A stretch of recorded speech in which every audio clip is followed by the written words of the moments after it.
Տնային կալանքից քրեակատարողական հիմնարկ կտեղափոխեն Գյումրիի կալանավորված քաղաքապետ Վարդան Ղուկասյանի որդուն Սպարտակ Ղուկասյանին։ Հարկադրանքով շորթում անելու մեղադրանքով տնային կալանքում գտնվող Սպարտակ Ղուկասյանին երկրորդ մեղադրանքն է առաջադրվել։ Դատարանն այսօր վճռել է 2 ամսով կալանավորել նրան տեղեկատվական կամ հաղորդակցական տեխնոլոգիաներն օգտագործելով խուլիգանություն անելու համար։ Դատավորը հաշվի չէր առել, որ կա տնային կալանք, այսինքն ինքը լրացուցիչ, պատկերացնենք այսպես մի համեմատություն անեմ, մարդուն համ պատժի են ենթարկել, համ մահապատժի, համ ցմահ ազատազրկման։ Մարտոսյանը 3 վայրկյան է ասում։ Տեղեկատվական կամ հաղորդակցական տեխնոլոգիաներն օգտագործելով խուլիգանություն անելու մեղադրանքը ոչ միայն կրտսեր, այլև ավագ Ղուկասյանին է առաջադրվել։ Գյումրիի կալանավորված քաղաքապետին ու նրա որդուն առաջադրված այս նոր մեղադրանքի հիմքում նոյեմբերի 18-ի դատական նիստի վերջում արած նրանց հայտարարություններն են։ Այսինքն կարծիք արտահայտել է Հայաստանի Հանրապետությունը, այլևս դարձել է միանշանակ քրորեն հետապնդելի արարք, այսինքն ոչ թե օրենքով, այլ այդպես է իշխանությունների կողմից ընկալվում։ Ըստ փաստաբանի հայրը որդի Ղուկասյաններին նոր մեղադրանք է առաջադրվել տեսանյութեր մոնիտորինգ անող մի ոստիկանի հաղորդման հիման վրա։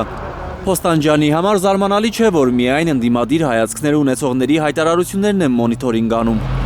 Եվ արագորեն քննչական կոմիտեի քննիչները լծվել են աշխատանքի, արագ քննություններ են կատարել, հարցաքննել են եւ պարզել են, որ իբրև թե ինչ որ մեկը հայոյանքով է հանդես եկել։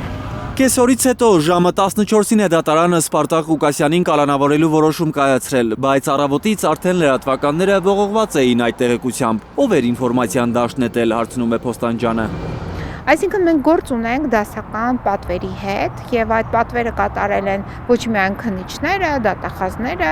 այլև այդ պատվերը կատարում են նաեւ լրատվամիջոցները, որովհետեւ կարող էին ճշտել բոլորիս հեռախոսահամարները ունեն, ճշտային նման արդեն դատական ակտ հրապարակվել է, որոշում կա, թե չկա։ Ճիշտ նույն տեխնոլոգիաներ բանեցվել նաեւ կալանավորված գործարար Սամվել Կարապետյանի կալանքը երկարաձգելու դատարանի որոշումից առաջ։ Գործող վարչապետի ընտանիքին պատկանող թերթը Կարապետյանի կալանքը երկարաձգելու որոշման հրապարակումից 17 ժամ առաջ էր իմացել, ինչ է վճռելու դատարանը։ Էդգար Ղուշչյան, Արաքել Օհանյան եւ Էլեն Յահինյան, Հայլուր։ Հայաստանում եւ աշխարհում տեղի ունեցող իրադարձությունների մասին առաջին իմանալու համար բաժանորդագրվեք մեր ալիքին, սեղմեք զանգակը, որ բաց չթողնեք ամենահրատապը, ամենակարևորն ու հետաքրքիրը։